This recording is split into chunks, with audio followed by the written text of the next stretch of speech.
Welcome, anatomy student. This is just a little welcome video for you, and just to explain some things you can expect from anatomy and physiology here at Centerpoint High School, and to give you a few tips and resources to help you succeed in this class.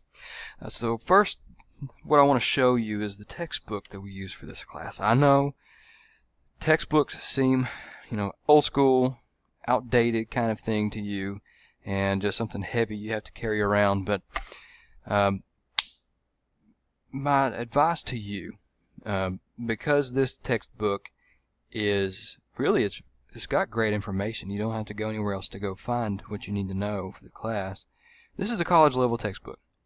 I don't say that to scare you. It's not the highest level text that there is, but if you can study and succeed in this class using this resource, you have what you're going to need to be successful at the next level of education if you were to take this class in college, for example. So pay attention and study and follow the advice I give you in this video, and you will be successful, and it won't be that bad to you. Anatomy and physiology is really not that difficult. It's just a whole lot of new stuff. It's a lot of vocabulary you've never heard before. It's a lot of memorization. It's not a high level of learning. It's not having to solve too many problems. It's just learning new things. So follow along and follow this advice that I have for you. The first thing that I have for you is read the chapter.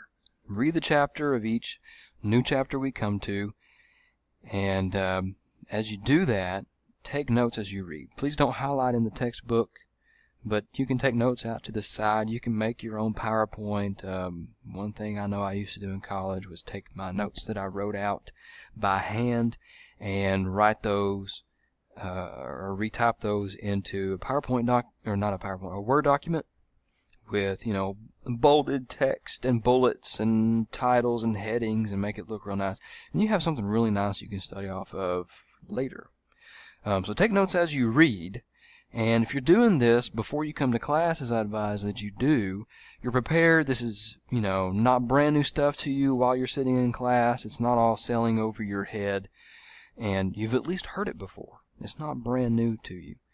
And another thing you can do if you read before you come to class is you can have questions ready. If there's something you don't understand, then you can bring those questions with you. You won't forget them if you have them written down. And again, it won't be brand new. So if you have a question later as you study and I'm not there, you could write it down, but then what are you going to do? This gives you a chance to really understand the material. Also, if you take notes while you read, kind of backing up to that, then it makes you active in your learning. I know that I've read something before, gotten to the end of a passage and gone, I have no idea what I just read. It's like I was asleep the whole time. You just kind of zone out. Especially with a whole bunch of new stuff you never heard before, and it sails over your head, and you have to start over. So if you take notes as you read, you kind of break it down into digestible little bits.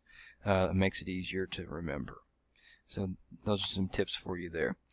And after you've read the text for that chapter, come to class and had the notes, and you followed along, and you've asked your questions, and you go back and you read it again as a review. Then you've heard it several times by now. You've got your notes, and really by this time you understand it pretty well, and you're just kind of polishing up and beginning to memorize. So that's a very good method. It's a very old way of doing things, and it's what they advise in college, and they're still giving that advice for a reason. It's a good way to learn. Also, with this textbook, there are a few CD resources. Not all of the books have CDs anymore, probably. And to be quite honest, I've never looked at the CD really hard, but they have student resources on there that could help you study. I know some images are on there, and some study pictures for you. So that can be a good resource. Alright, so I'm going to get out of this and show you another good resource for you, and that is the website for the class. It is martinanatomy.wikispaces.com. You can see it pop up there because I've gone to it so many times. It'll look similar to this. Excuse me, I had to pause the video there as I was making it. Hopefully it doesn't mess anything up too much. Before I show you too much on the website, I told you the address. Make sure when you're typing it in that you put the S at the end of Wikispaces. A lot of people like to skip that, and it won't work. Alright, so martinanatomy.wikispaces.com. Yeah, so here's what you will see, probably a little bit different because I'm the person who can edit the website and I'm already signed in. So what's important to you here is what you're going to find at the bottom of the page. It's not here right now because I had to make some changes last year, but you're going to see a calendar down here at the bottom. It will be probably a Google Calendar that I can interact with and keep up to date, and you will have test dates here, due dates for assignments and projects.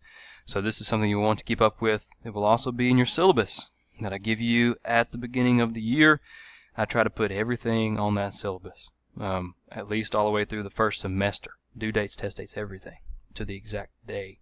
So no excuses, you will have that as a resource. Alright, you have a menu on the right side of the page that shows you all of the different pages within this website. Near the top you have apps and assignments. Now you shouldn't have to go here too often, maybe never, because as I just mentioned, you have a syllabus and you know when things are due. You will always have something to do. So if I'm suddenly absent one day, I wake up sick and I just can't make it in unexpectedly, then this is one place you could go if you do not have any other assignment. So you will come by the room and check and see what I've left for you. If it says to go to the website and do the assignments there, this is what I'm talking about, unless I have some other assignment for you that I've mentioned previously in class. So there's that. Intro to A&P, this will be what we do the first week. I will hand all these resources out to you and go over it, but here it is again if you need to see it. Excuse me. First, a few things that you will need for this class. It's not a very long list, but a couple of these things are absolutely required. One, note cards, or what I mean by that are those index cards that are lined on one side, blank on the other, or just totally blank. You can have them bright colors, whatever you like, but one of the things you will have to do in this class is keep your vocabulary terms on these note cards. You will have to turn them in before the test, each chapter. And what that does is it forces you into having good study habits, because then before the test you have these flashcards done and you can study your vocabulary before the test. And it is a grade. And it's an easy grade. So get that done and it helps you study. It makes you more successful. So you'll have to have those. You have to supply your own. You will need a plain white t-shirt. It doesn't have to be white necessarily, but a bright color. What we're going to do is we're going to draw on these with permanent markers. And we're going to have an assignment where we draw some organs and label those and things. So you will need that pretty quickly by the second week of school. Internet access, not necessarily a supply, but it is something you're going to need for this class. We have a lot of assignments and things that we do in here. You're going to need to look things up. You're going to need to do an assignment online here and there. You're going to need to be able to get online, whether at home or at school. So manage your time well if you do not have that at home. The last thing is a 3-ring binder is not required. I don't check your binder. I don't make you do that. But lots of students who take anatomy like to have those big giant 3-ring binders because you get a lot of stuff. And some people will want to keep up with that if they do decide to take anatomy like in college and they have something to go back on. So there's that. The rest of the stuff on this page are resources you'll get during class, and that'll eat up a day or two, and then we'll finish out the week doing microscopes. You'll have your very first test at the end of the very first week of school. We move pretty quickly in here. I want to show you just one more page on this website so you will be familiar with what we're going to see a lot as we go throughout the year. Your textbook and this class is organized by body system. You can see that over here by the menu. So you will click on the body system that we're on, and it brings you to a page that looks very similar to this. It'll give you first a few objectives or topics that we'll go over. You can see this chapter here, the very first chapter in the book, is just kind of a general overview. Down below that, you will see an area where maybe you have some assignments, some other resources, outside links to other websites, and then this. Among some other resources, you have your terms list here. I've already downloaded it a couple of times, so I'm just going to go down here to where I have and open it up just to show you just a list of terms that you'll have, but you can always get to it online if you lose your paper copy or you've been absent.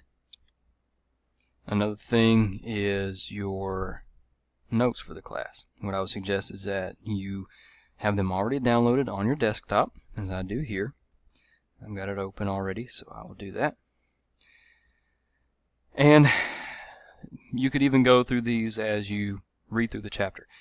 But you have this already ready, because one thing I won't do is wait on you to get this open while I start my PowerPoint during class. So have them open, ready to go, and you can follow along with me as I go through this during class. You can take notes down below. You can take notes on paper. I think there's also a way where if you full screen it, there are some options down here near the bottom of the screen when you hover over it that I won't get right now because I'm in a video recording mode, I guess. And you can actually write on the screen over on top of your PowerPoint. That's something I haven't worked with a lot, but I know that it's something you can do. Alright, one last thing before I wrap this whole thing up. If there is something you would like added to the website, something that would be helpful, or something that you have found that you might like to share with others, just let me know. I know one example of this is over here on this page, and the images that come up down here a student found, and it helped her study. So share that with everyone else to just to help everyone study. Alright, so that's it here. The next video will more than likely be from this first chapter, and I will go through these notes that I pulled up earlier in the video. So go there and find that video and be ready to follow along, take notes.